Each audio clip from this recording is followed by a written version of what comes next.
Let's look at the facts behind the headlines. Because if you've been following the news this February 2026, you've likely seen phrases like visa freeze, travel ban, and indefinite pause splashed across your screen. For millions of families waiting for green cards, work permits, or even just a visitor visa to see loved ones in the United States, these headlines can feel like the ground is shifting beneath your feet. My goal today is not to scare you, but to explain exactly which countries and which visas are actually affected, and more importantly, what your options are if you find yourself stuck outside the US right now. We're going to walk through this together, step by step, the way a good attorney would sit down with you over coffee and break down the fine print. So take a breath, settle in, and let me guide you through what's really happening. Before we dive in, I want to give you a straightforward disclaimer. I am providing general educational information about U.S. immigration policies as they stand in February 2026. This is not legal advice tailored to your specific situation. Immigration law is complex, and every case has its own details, its own timeline, its own set of facts.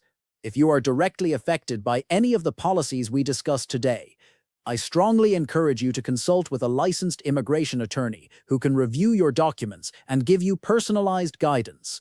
My role here is to help you understand the landscape so you can make informed decisions and ask the right questions when you do speak with a professional. Now let's start with the big one, the policy that's making the most noise. On January 21st, 2026, the U.S. State Department announced an indefinite pause on the issuance of immigrant visas for nationals of 75 countries. This is a significant development, and it's important to understand what it actually means. An immigrant visa is the type of visa that leads to a green card, permanent residence in the United States. These are the visas issued to people who have been sponsored by family members, by employers, or who have won the diversity visa lottery. The pause does not affect every visa category, and this is a crucial distinction. Tourist visas, student visas, and most work visas like the H-1B are classified as non-immigrant visas, and while they are facing stricter scrutiny and longer processing times, they have not been completely paused in the same way. The 75-country pause is specifically about immigrant visas, the pathway to permanent residency. The stated reason for this pause is to allow the State Department to reassess what they call public charge vetting. In immigration terms, a public charge is someone who is likely to become primarily dependent on the U.S. government for subsistence, meaning cash assistance or long-term institutional care. The government wants to ensure that people coming to the U.S. as permanent residents will not immediately require public benefits. While the pause is indefinite, it is not a permanent ban. The word indefinite simply means there is no set end date right now. The review is ongoing, and the State Department has indicated that they will make decisions on a country-by-country and case-by-case basis as the review progresses. For those of you who have already been approved for an immigrant visa but have not yet received the physical visa stamp in your passport, this pause is deeply frustrating. You've done everything right, you've waited your turn, and now you're in limbo. I understand that, and I want you to know that your frustration is valid. The 75 countries on this list span multiple continents. They include nations in Africa, Asia, the Middle East, Central America, and South America. If your country is on this list and you are outside the United States right now waiting for an immigrant visa interview or waiting for your visa to be issued, you are directly affected. However, and this is a very important however, if you are already inside the United States and you are eligible to adjust your status to permanent resident without leaving the country, that process is governed by a different set of rules. Adjustment of status is handled by U.S. Citizenship and Immigration Services or USCIS, not by the State Department. The 75-country pause applies to consular processing, which is when you go to a U.S. embassy or consulate abroad to get your immigrant visa. If you can adjust your status inside the U.S., you may still be able to proceed even if your home country is on the pause list. This is why it's so important to speak with an attorney who can evaluate whether you qualify for adjustment of status. For some of you, this distinction could be the difference between moving forward and being stuck in place. Now let me talk about another policy that intersects with this issue. On January 1st, 2026, USCIS issued what's commonly being called the Hold and Review Memo. This memo instructs USCIS officers to place a hold on certain benefit applications filed by nationals of 39 specific countries that the agency has designated as high risk. These applications include green card renewals, work permit renewals, employment-based green card petitions, and family-based petitions. The memo does not deny these applications outright.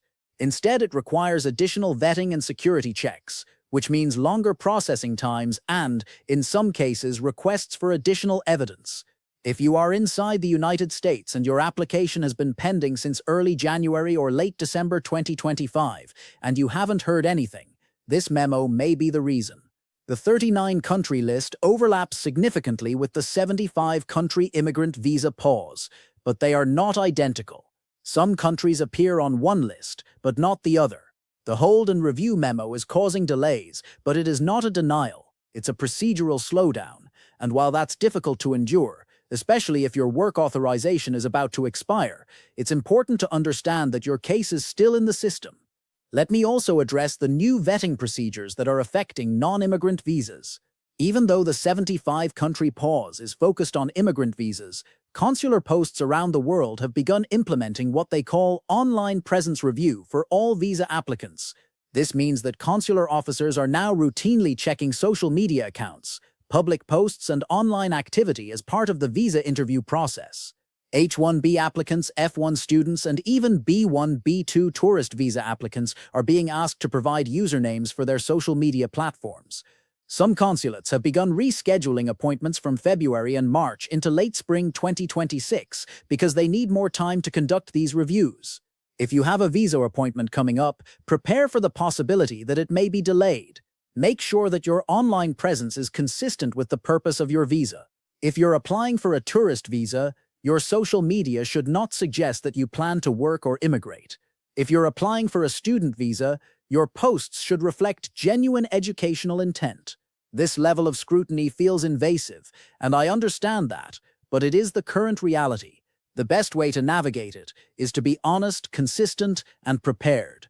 For those of you already inside the US, the rules are different, and this is something I want to emphasize because there's a lot of confusion right now.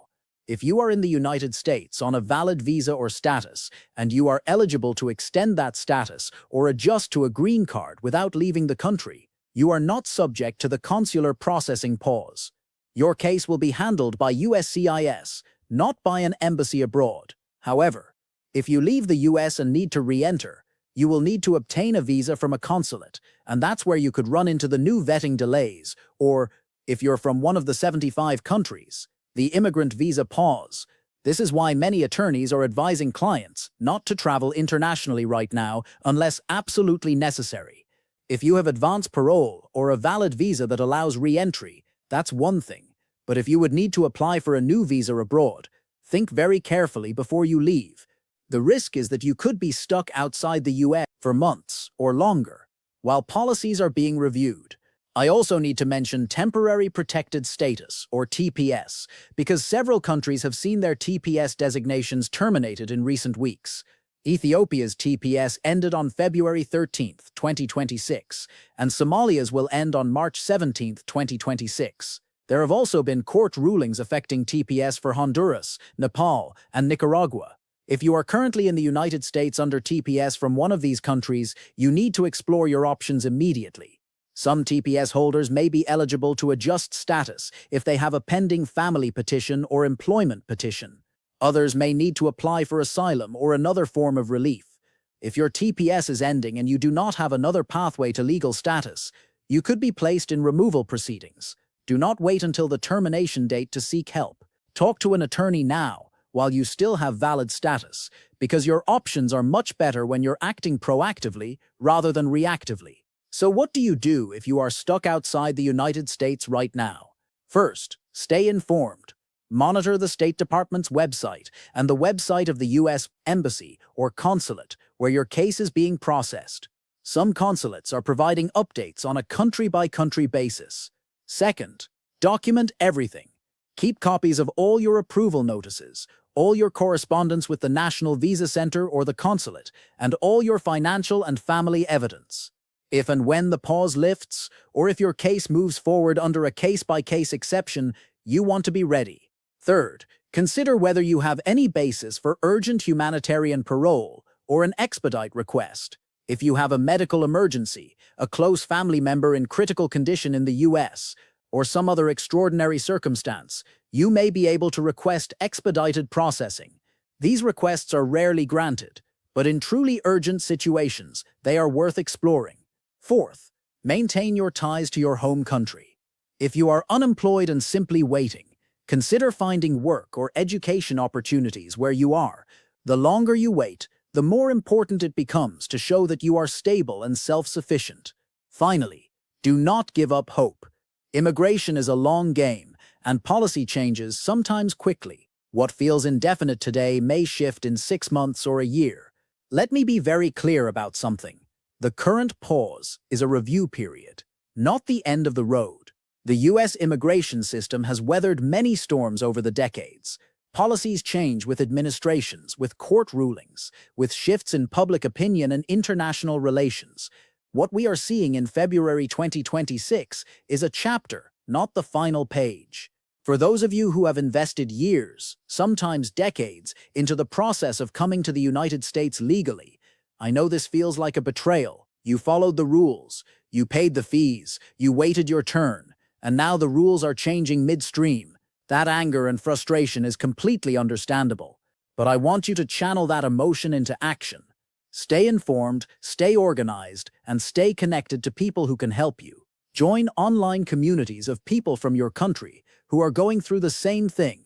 Share information, share resources, and support one another. Immigration can be an isolating experience, but you are not alone. If you are watching this video from inside the United States and you are wondering whether you should risk traveling abroad, my advice is simple. Do not travel unless you have a very strong reason and you have consulted with an attorney about the risks. If you are watching from outside the US and your immigrant visa case is on hold, use this time to strengthen your case. Gather more financial evidence, more proof of ties to your US sponsor, more documentation of your good moral character. When the pause lifts, you want to be the applicant who is undeniably approvable. And if you are a U.S. citizen or green card holder who has petitioned for a family member stuck abroad, stay in close contact with them. Send them support, send them information, and if possible, consult with an attorney on their behalf. Sometimes a lawyer can communicate with the consulate in ways that the applicant cannot. I want to end on a note of realistic optimism. The U.S. immigration system is slow, it is frustrating, and right now it is more uncertain than usual. But it is not closed. People are still adjusting status. People are still renewing work permits. People are still being approved for visas, even under the new vetting procedures. The 75-country pause is real, but it is not a wall. It is a gate that is temporarily closed while the gatekeepers reassess their criteria. Your job is to be ready when that gate opens again. Keep your documents current. Keep your story consistent, and keep moving forward in whatever small ways you can. If you have questions, if you are stuck, if you need clarity about your specific situation, please share your story in the comments below. I read them, and so does this community, and sometimes just knowing that others are walking the same road can make the journey a little less lonely. Thank you for watching, and please take care of yourself and your family during this difficult time.